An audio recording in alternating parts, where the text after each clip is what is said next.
And your children will support you. omwana wajja kuwagira, They will also pray for you. nabo bajja kusabira, They will also pray for it. nabo bajja kisabira. Next verse. Olunyiriri oluddako, The Bible says, verse number 3. bayibuli egamba mu olwokusatu, Verse number 3. olunyiriri olwokusatu, Chapter 2 and verse number 3. kaabakuuko 2:3. The vision is yet for an appointed time. Nti okwolesebwa kwa kiseera So ekigere. whatever you are writing, Kati buli kyowandiika you are not in competition with God. tokontana na Katonda. God has an appointed time for it. Katonda alina ekiseera ekigere eky'ekintu ekyo. Let me be as clear as possible. Kambeere mulambulukufu bulungi nnyo. There are many things I set as my vision for this church, Waliwo ebintu bye nasetinga nga vision eby'ekkanisa eno, and I saw them happening 20 years later. ne mbiraba nga bibaawo myaka 2 egiyise.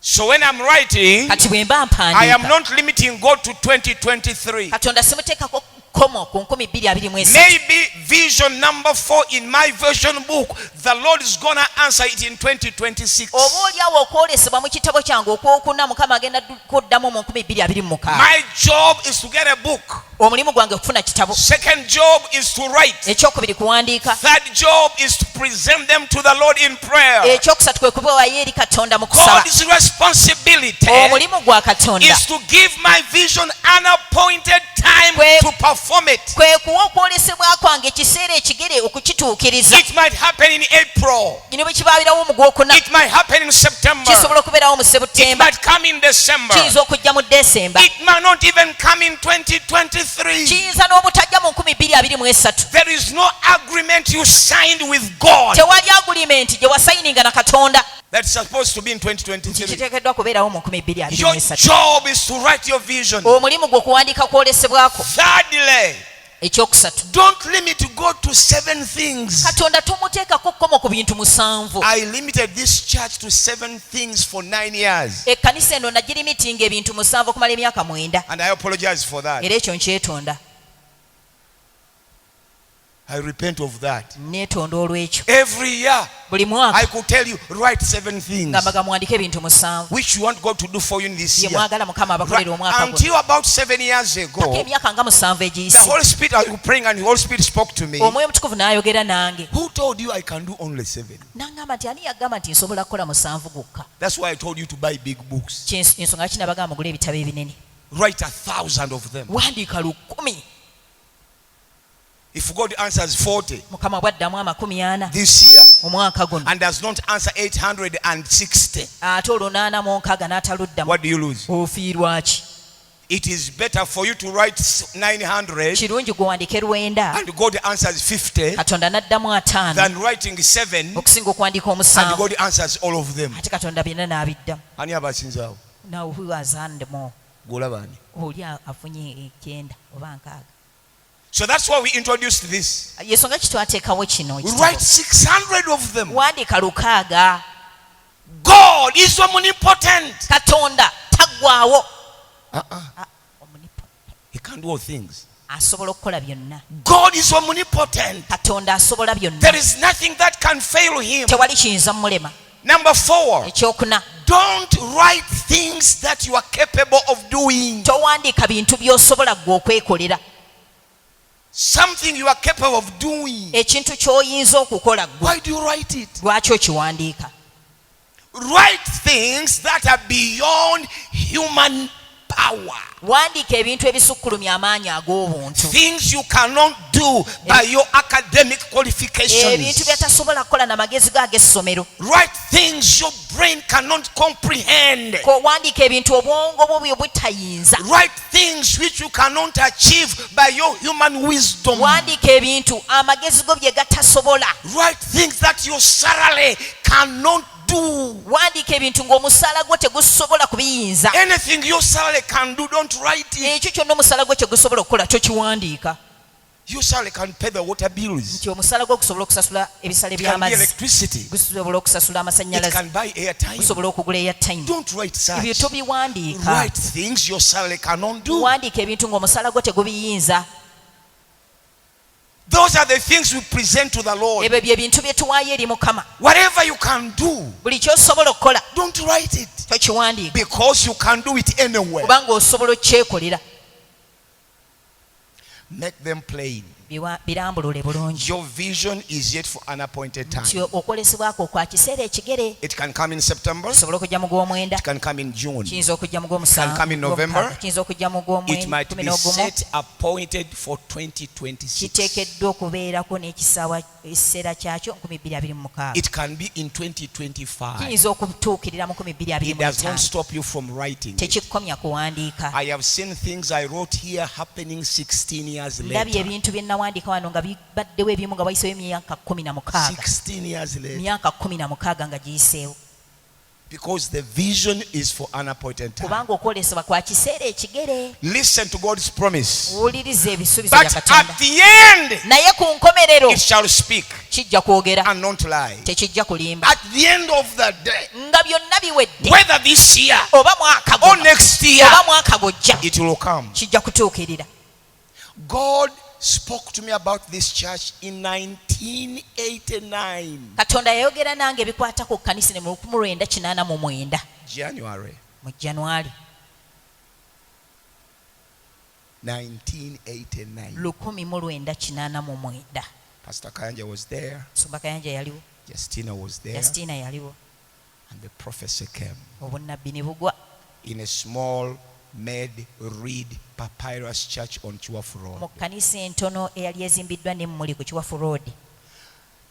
I saw that vision coming almost 20 years later. okwolesebwa okwo nkulabye nga kutuukira kumpi nga bayisewo emyaka 20 So it has an appointed kati time. kubeera n'ekiseera kyako ekigere But at the end, naye era ku nkomerero it will come. kituukirira It will come. kijja kujja. Ngambye, it will come. I've said kijja kujja. Somebody clap your hands to the Lord. Kubira katonda mu ngalo It will come. kijja kujja. Katonda alina appointed time ya buli kintu. God has an appointed time for Badde everything. ngamba bati mu service ewedde. I was telling the people in the last service Omwana asobola okusaba okumera amabeere ng'ali mu P2. that a child can grow breasts in P2, Naye nkulayira tosobola gamerera mu P2. but I swear you cannot grow breasts in P2 Okujja nguliko ekikutawanya mu DNA. unless you have something troubling you in your DNA. But eventually, Naye era oluvannyuma at the appointed time, mu kiseera ekigere otandika okula ekizimba nga kitandise okufuluma mu mubiri. you'll begin to feel something swelling from the body. Appointed time etuuka ebbeere ne lisuna. When the appointed comes, the breast comes out. Mu kyalo ewaffe gaalwangawo nnyo. In our villages it used to delay a Nalaba lot. sisita wange bamuyita Nakyanzi I saw my sister called Nachans ne Namusisi and Namusisi. nga bagenda ku They luzzi. used to go to the well. Ku luzzi At the well ku luzzi mu kyalo kyewaffe mwabangamu akawuka ka bbulaka nga bakayita enzinziiri. there was that kind of fly which was called enzizi. Simanyi oba bukyaliwo. I don't know whether they still exist. Kaddugavu naye kadduka It sipiidi is ku black but it mazzi. runs so fast on the Tosobola water. kakwata. You cannot catch it. Ate nga amazzi twagakimiranga mu nsuwa Yet we used to collect the water in pots ne mu ndebe. and in those tins. Kati nga sisita wange ayinza okumala essaawa 3 ku luzzi ayagala kukwata kawuka kuba my sister babagamba could spend nti bw'okakwata nga kalamu n'okalumisa ku nnywanto y'ebbeere nga lisuna. They told the girls when you catch it and you make it bite your breast, it will grow. Bameka bakiwulirako How ekyo? many have ever heard of that? Mwenna muli ba mukyalo. Ba mukyalo bawedde. Nze munnange olumu njogera ebintu ngamba oba nneeyogeza Sometimes I nzekka speak things and I think oba abantu balowooza ndi mukadde I nnyo. think maybe people think I'm so old. Ne mukyala kanje akateekako. Mukyala Mutebi yagambye. Asa akateekako. Nateekako kali akalala. Ayi era weya wateekako. Waliwo kali akalala. Olwofa ki? Mbu nga twagala gamere. Anti era gajja kumera. Galina appointed time kyekindeese. Okay. Gamera okole ki? Simanyi bannange. Omanyi? Twawuliranga tugaagala. Kati muleeta akawuka ne kaluma So they could bring that engato. Ne insect kaluma. to bite. Era tegajja kumera. It will not Paka ku grow appointed time. until the appointed time. So whatever we have written, Byonna bye tuwandiise. some of them God is going to do them this month. Ebimu Mukama agenda bikola mwezi This guno. very month. Guno omwezi guno gwennyini. This very month. Guno gwennyini. Others will happen in February. Ebirala bijja kutuukira mu February. But there are even others which are coming in 2024. Naye waliwo n'ebirala ebigenda okujja mu 2024. Because performing belongs to the Lord. Kubanga okukola kwa Mukama. Our job is to buy the book. Omulimu gwaffe ggula bitabo. Next job is to write the Ekyokubiri vision. kuwandiika kwolesebwa. Third job is to pray. Omulimu ogwokusatu kusaba. Fourth job Omulimu ogwokuna is to wait upon God kulindirira Katonda. katonda who sets the appointed time. oyo ateekateeka ebiro ebigere. So ladies and gentlemen, nyabo ne bassebo, I am appealing once again. mbakubiriza nate Write your vision wandiika okwolesebwako in a book. mu kitabu. Bw'oba ogenda Los Angeles oba New York, If you're going to Los Angeles or New York, towandiika NY. don't write NY. Kiwandikire kati nti New York. Kilambulule bulungi nti New York. NY kitegeeza New York. NY means New York, Naye tekibeera plain. but it's not plain. Kimaking nga kiri plain. Kiwandike nga kirambulukufu bulungi. Ekyo nno nkyogedde ate nkooye. I've spoken that and I'm tired of Nga it, neegayiridde bantu. as I have pleaded to people. Lastly, before I go to the message, Ekisembayo nga sinagenda mu bubaka. this is my message for every year. Buno bwe bubaka bwange buli mwaka. Everybody coming in the morning Buli muntu yenna ajja ku makya and lunch time ne ku malya and the g'ebyemisana evening. n'akawungeezi. Come with your vision book. Jangu n'ekitabo kye ekyokwolesebwa. How can you forget your book at home? Ekitabo kyo okyerabirayo otyeka. How? Otya As important as you can see it. ate nga kikulu nnyo nga bw'okiraba. How can you say Musumba How do nkyerabidde? you say, Pastor, I forgot it at home? Musumba kanje yatusabisa ku makya. Pastor Kanja leads us in the morning. Amanya tugamba wano ku makya nga tugenda okumaliriza buli muntu ayimuse vision book ye. He tells us in the morning that lift up your vision book. Olaba bali bayimusiza mikono And you giri. see others lift up empty hands. Tuli ku ki? Now, what are we on? Ndowooza ensonga lwaki n'abaana bo tebawulira instructions ku ssomero. That's why some of people don't listen to instructions at Abaana school. bo Your children don't listen to instructions. babikoppa ku ggwe. They copied it from you. Nawe olabika olina It empitirivu. seems you also have one put to. Kale buli omu ayimuse vision book ye. Let everyone lift up their vision Oli book. talina nsonyi ng'agira. Somebody is not shameful. They lift up their hands. They are the vision themselves. Obusungu buba bunnuma nga ndi awo. I feel so Naye angry. olw'okuba sinze ensabisa nagamba wayi. Because I'm not the one leading, and I say, Mukama asonyiwe abantu ba Lord, Katonda. I'll make, forgive you people.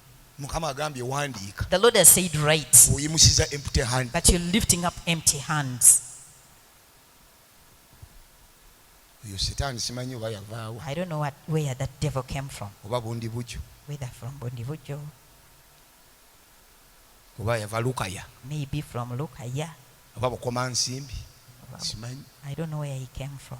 Ekyo nkimaze. I've left that one. Whatever we have written Buli kyonna kye is tuwandiise for unappointed time. bulina ekiseera kyako ekigere, But at the end, naye ku nkomerero ya it byonna shall speak kijja kwogera, and not lie. tekijja I kulimba. want to promise you another thing. Njagala basuubizaayo ekirala Though it tarry, nti ne bwe kinaaba kiruddeyo, wait for it. kirindirire. Though Katonda akusuubiza, God promises you. akugamba. He says to you, Pastor Mutebi yagambye okuwandiika sinnamugambako nti ngenda bikola mwezi guno. what Pastor Mutebi told you to write, I never told him that I'm going to perform them Nja this month. kubikola I will do them mu kiseera kyange. in my appointed time. Werindirira You wait, kijja kujja. it will come. Wadde kiruddewo Though it tarries, kirindirire. wait for it. Because Kubanga njagala Mukama bannange. I love the Lord. Laba akagambo kano bulijjo sikalabanga. See this word. Kalabe. Ako. That Kalabika one. nkalabye leero. I've seen it today. Kubanga yali agenda gamba because it will come. Kubanga yaga nti kubanga kijja kijja kutuukirira. Nalwo lubeera luzungu. That is also English. Wait for it Kirindirire because it will come. kubanga kijja kujja. But the fact nti yateekawo kano akagambo Olwokubanga he placed this word here, akugarantinga he is guaranteeing you. because it will surely. Kubanga mazima ddala. Katonda akwasuwalinga. God is assuring you. Talinga bano abalenzi abakufumbi akusuubiza okuwasa He's- ate ne bakuyiwa. He's not like these boys who promise to marry you and they let you down. Talinga bano abalenzi ebikwangala. He's not like these fake boys. Bikwangala. They are fake. Akusuubiza okuwasa He n'akuyiwa. promises to marry you and lets you down. Nze nasuubiza okuwasa Justin era ne muwasa. I promised to marry Justine and I married her. Amasa akuwasa. Didn't I marry you? Myaka 3 mu egi. 30, how many? 34 years. Surely Mazima ddala it will come. kijja kutuuka. It will not tarry. Tekijja kulwayo. Let me go back to my point. Now today I want to talk about, I have about about 40 minutes there. Today I want to talk about prayer and the house of God. Olwaliro njagala kwogera ku ssaala n'ennyumba ya Katonda. Ladies and gentlemen, Bannyabwe ne bassebo, as I told you last Sunday, nga bwe nabagamba Sunday ewedde God is omnipresent. nti Katonda ali buli wantu. One of the attributes of God Emu ku mbala ya Katonda is when you can be everywhere Kasito- at the same time. kasita obeera ng'osobola okubeera buli wantu mu kiseera kyekimu. If you are here Bw'obeera wa and you can be everywhere at the same time, ng'osobola okubeera buli wantu ku ssaawa ze zimu, then you are God. kati nno obeera Katonda. You are seated here, Otudde wano but you are also seated in your house. naye ate ng'otudde ne mu nnyumba ye, And you are also seated in Kampala. ng'ate otudde n'e Kampala. If you can do that, Ekyo bw'oba osobola then you okukikola, are God. kati obeera Katonda. The devil, even the devil cannot become God. Ne Sitaani tasobola kufuuka Katonda, Because one day, kubanga lumu in the book of mu Job, kitabo kya Yobu, when the children of God went to visit God, abaana ba Katonda bagenda okukyalira the Katonda. Bible says even Satan was among them. Bayibuli ega ne Sitaani yalimu mu And bo. while discussion in heaven, Ne banyumyanyumyamu mu ggulu. the Lord was able to pinpoint Satan. Kati Katonda n'asobola okulengera I said, hey, Sitaani. Satan, my friend, N'amubuuza, mukwano gwange, where are you coming from? ova wa? I wasn't expecting you Badde here. sikusuubira wano. Where are you coming from? Ova wa? Satan said, Sitaani n'agamba I am from the earth. nti nva ku nsi. From whence comest thou? Ova wa? And Satan answered the Lord and said, Sitaani n'addamu Mukama from n'amugamba going to and fro in the earth, nti mbadde ntambula eno n'eri ku from nsi, walking up and down. nga nyambuka bwe nzikirira. In other words, Mu ngeri endala, Satan cannot be up Sitaani tasobola kuba waggulu and down ne wansi at the same mu time. kiseera kye kimu. He's either up, Abeera waggulu, when he's not up, bw'aba tali waggulu he's down. ali wansi. Satan cannot be to and fro. Sitaani tasobola kubeera eno n'eri. He's either to Waakiri abeera eno or he's fro. oba n'aba ng'alina But gy'ava. God Naye Katonda can be up and down, to and fro at the same asobola time. kubeera waggulu ne wansi, n'ava eno n'adda eri mu kiseera kye kimu. That's what makes him God. Ekyo ekimufuula Katonda. It doesn't matter how many times the devil terrifies you. Si nsonga mirundi emeka Sitaani gy'akutiisa. He is not omnipresent. Ye tali buli wantu wonna. He cannot be everywhere at the same time. Tasobola kubeera buli wantu mu kiseera kye kimu. He is either walking up, Ayinza okuba atambula ayambuka and waggulu, when he's walking up, kati bw'aba alinnya waggulu, he's not down. wansi aba avuddeyo. Actually, he come from down to go up. Kati ava wansi n'asobola okugenda waggulu. And for him to be down, Kati ye okubeera wansi he must come from up. alina okuba ng'ava waggulu. So he cannot be God. Kati tasobola kuba Katonda. Why am I saying this? Lwaki njogera kino? Prayer and the house of God. Essaala n'ennyumba ya